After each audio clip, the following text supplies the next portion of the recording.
Before getting into this video, guys, I'm still sick, but this is before the video starts. I was sick in the making of this video, so that is why I sound really out of it. I'm very sorry for that, but hopefully you guys enjoyed the video, hopefully you learned something, and without further ado, let's get started with this video. How's it going, everybody? Destello Joker is back with another video, and today, it's going to be a little less edited, but I thought I might as well go into my thought process on how I go about playing World Match and things of that nature. Now, this is not going to be the best video, obviously. This is just going to be how I kind of work around playing online, what my thoughts are when I play online, and what my general idea is for what maps I want to pick, things of that nature.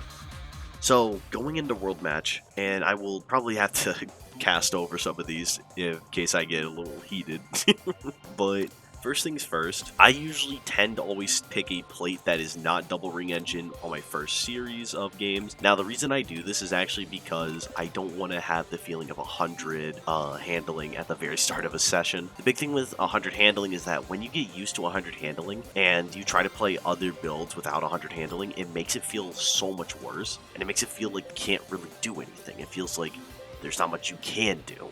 And so I recommend, if you are going to play any of the ring engines, do not run Hyper Ring Engine for the session unless you want to only play a Hyper Ring Engine centric setup or Hyper Ring Engine centric builds.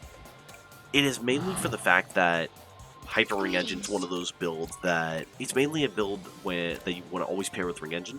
So because of that, Hyper Ring Engine will always get you to 100 boost usually, things of that nature, 100 handling, so you have to just get used to it. And I just don't recommend it for your first races.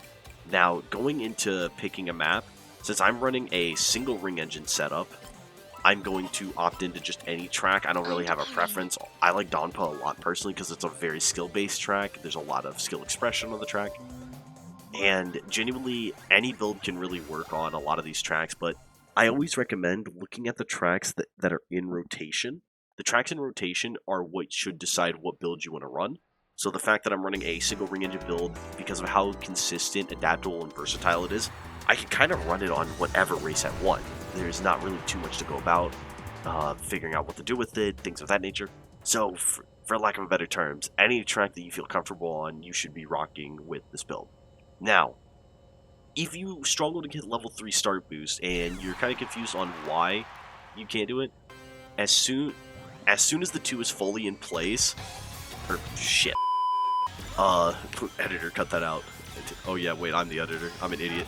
So, the whole point of this build is to try and collect the items I want. So right now, I'm going to purposely let this hit me.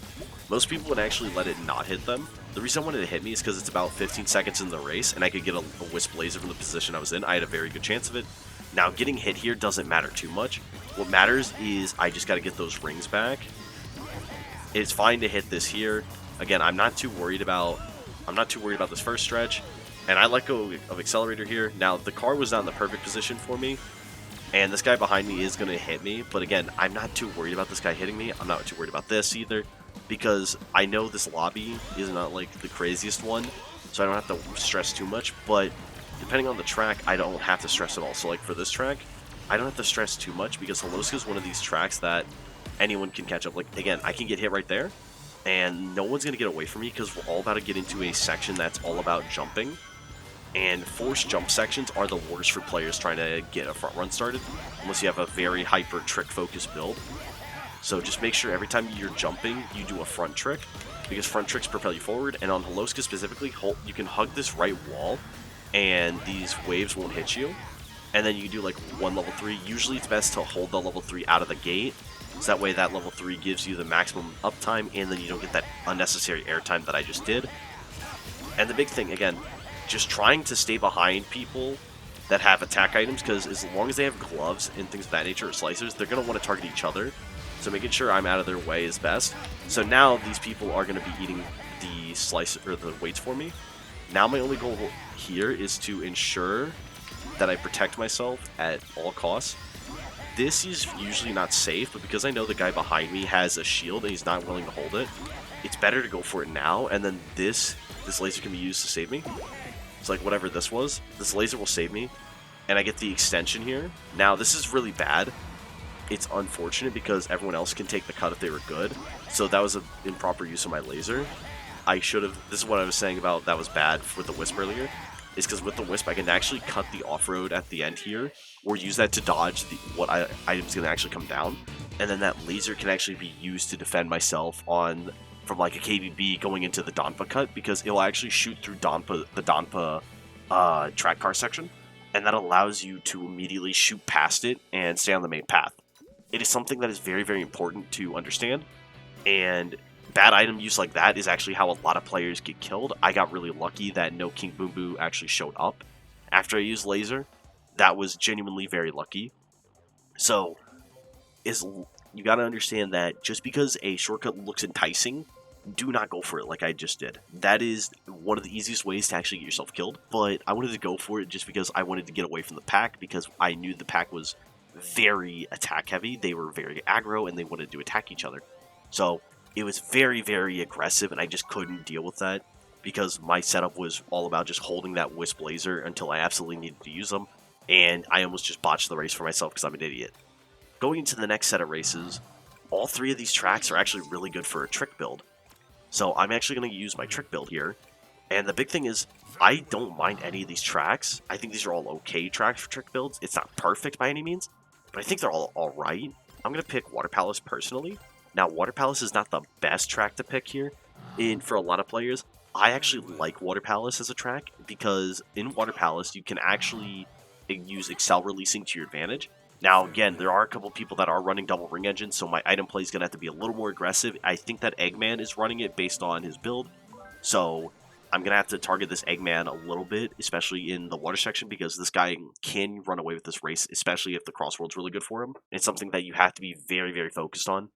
But the big thing is that, even with that in mind, as long as I net myself at least a top 2 or 3, I'm okay, I don't mind. But because there's a lot of forced jump spots here, this trick build can actually work, and I like running trick builds anyways.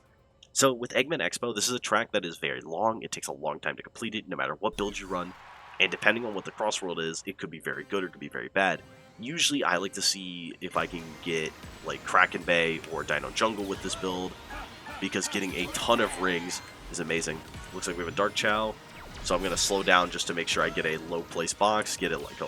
Unfortunately, I rolled 2 of the worst items I can, so the goal is to roll these out and make sure if the Eggman's ahead of me, I deal with him, and it looks like he's right behind me. So he's going to wait to throw his item here on the bend. The fact he hasn't thrown it at me yet is actually shocking.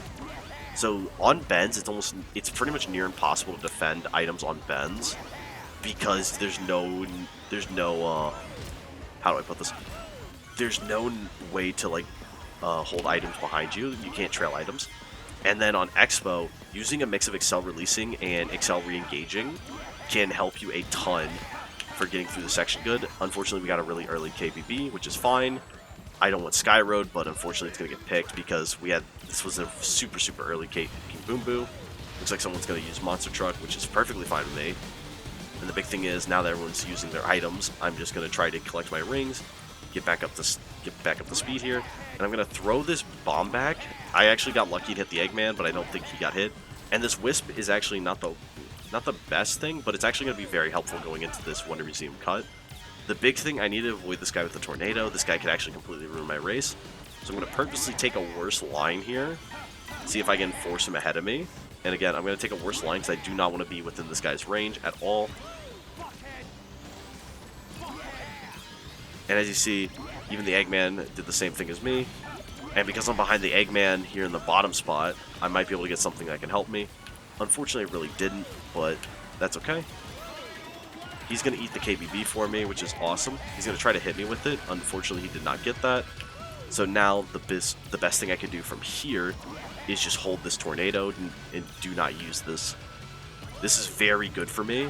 It makes it to where this Eggman's now in a pickle, because I have guaranteed defense, and he probably knows that from when I overtook him. So he has to make a very specific call out here. Does he attempt to use a slicer from the looks of it? It looks like he does. I tried to break it on the Eggman, or Eggman's robot, could not do it. But you can break it there. And again, only jump as much as you need to. You can actually use the collision in Expo's tunnel here, the water tube. And then you can back your green glove there if you want. Not really the safest thing. And then just make sure you use your rear view, drop your item before it hits you, and that's how you get a good front run. And again, this all stemmed from the fact that I was kind of just holding my items, making sure I min-max my item play, and just trying to ensure that my items were used to the best of my ability. Again, he's probably running double ring engine, or some of these other players are running double ring engine, but I'm just running my trick build. I'm having some fun, just kind of going through the motions a little bit, making sure that each item is used to the best of its ability. The fact I was able to back my green glove and actually hit someone in the tunnel is very good, because that actually puts them in a lower position, makes it to where if that was like, say, second place, now they're forced to use their item on someone else, which gives me an added layer of protection. Usually, depending on how close you are to the end, like right there, I should have potentially just held my green glove. The reason why is that I could have actually rolled the, if I'm correct, the 3.7% Omo Chow by holding a green glove, which if I did roll Omo Chow there was a very high chance I could lose. Now, could the swinging Wrecking Ball could have broken the Slicer? It definitely could have. But it's better to not gamble on those RNG factors, because that is probably one of the easiest ways to actually lose in the game, is through these RNG factors. You want to try to mitigate as much RNG as possible by good play, a good item play, and good understanding of the game in its entirety. You don't want to get into these situations where you are just deciding, hey, I'm going to do this because it just feels right in the moment, or hey, I'm going to do this because it feels right in the moment. Ooh. Minecraft, Urban, Coral. I don't really mind any of these tracks, but none of these tracks are really that good for trick builds. They're actually all really good for double ring engine. So, you know what, we're going to run a double ring engine setup here. All three of these tracks are amazing with double ring engine. Now, obviously, if you're really good with double ring engine, every track's good with double ring engine. But Coral Town, Coral Cut is very easy to do. If you have Urban Canyon's very easy because of the urban cuts, right? Very, very easy, very, very simple. It's really nice. Then you have Minecraft, also a very good track for double ring engine. There's a lot of good ring spots, and you can actually min-max your double ring engine, boost uptime, things of that nature. So there's actually a lot of potential with it. So let's get started here. The big thing with Minecraft you have to worry about is actually the later stages of Minecraft. So lap 1 of Minecraft, you want to try to stay with the pack, try to get some good items. I don't think anyone's going to have Dark Chow here, but if they do, this is something that you need to keep in mind, and you need to take it. Yep, there is a Dark Chow, and there is a Wisp starter up front. So there might be 2 people running Dark Chow here. Very important to identify, because say this guy uses his Dark Chow immediately, right? I need to be prepared as a player. Well, I messed up big time, but that's okay. Because remember, because I'm in the bottom spots, I have a very good chance of getting Wisp here. And that's exactly what we needed. So what I'm going to do is I'm going to let go of Accelerator and Drift. Again, if I get hit, it's not the end of the world. People are going to do this. All I can do... Well, I'll get hit again, it's fine. So, I'll use my Slicer now. It's not the best thing to use it now, but we'll play for it to come back. So watching the gas, you need to make sure that you understand what the gas current cycle is, because if you mess up on the gas cycle, you actually get hit very easily. Again, I'm getting hit everywhere, but this is fine. Again, it's perfectly fine to get it. It's perfectly fine. Well, I just exchanged my Boost Wisp for another Boost Wisp and another Green Glove. So again, I messed up. I should just hold my Wisp. But as you can see, like, even though I'm getting hit constantly, I'm not in a state of rage or anything like that. Now, should I? Probably. But this is something very important to understand, is like, people will constantly do this. This is something a lot of people do, is they just like to sling their items.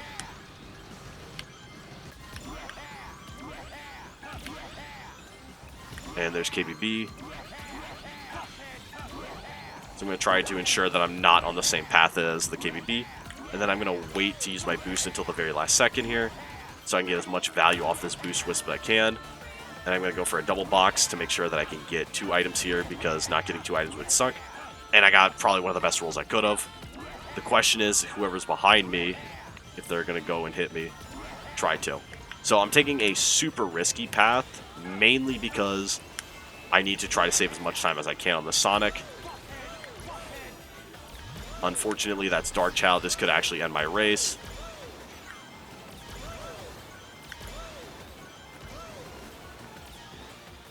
So I'm going to purposely go behind him a little bit. Get 2 items, and this could give me a Wisp. If this gives me a Wisp, I win. Did not, unfortunately.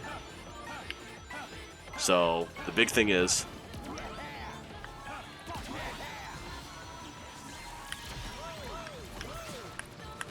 And I might just barely win this. I do. So, what I did there, I'm sorry I was focusing, I braked to ensure that I could actually slicer him. Because I'm slicing him point blank, he has no way to counter this, and that red glove could have ended me. Because of that, I was actually able to secure myself a win. Even after getting hit, what was that, 8 times?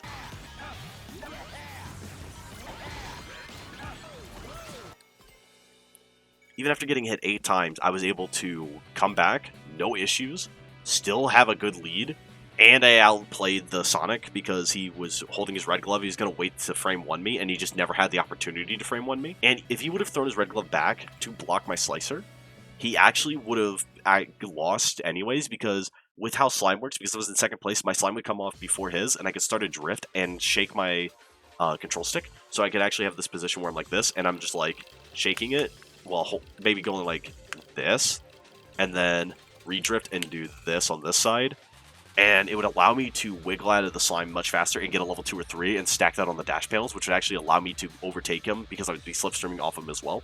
So I get all these speed multipliers stacking on top of him, and because he's a speed build that, and from the looks of it, he didn't seem to have drift-based gadgets, I would be able to almost ensure that I steal the first place from him if he had no other attack item to frame 1 me. That is all I got for you guys today. I know this is not the most intense video. I know it's not the best video, but I am sick right now. I don't have a lot of energy to really go with big edited videos right now or even work on my normal style of stuff. Please forgive me. Hopefully you guys learned something, and tell me, of this video, was there anything particularly important that was actually very helpful? Was there anything that you would like me to go into further depth in the next video, kind of like this, where I'm just playing online matches? If you guys have any suggestions, please let me know down below in the comment section. Otherwise, have yourselves a great one. I'm going to stop being sick, hopefully, and provide you guys with an amazing couple videos. Have yourselves a great one.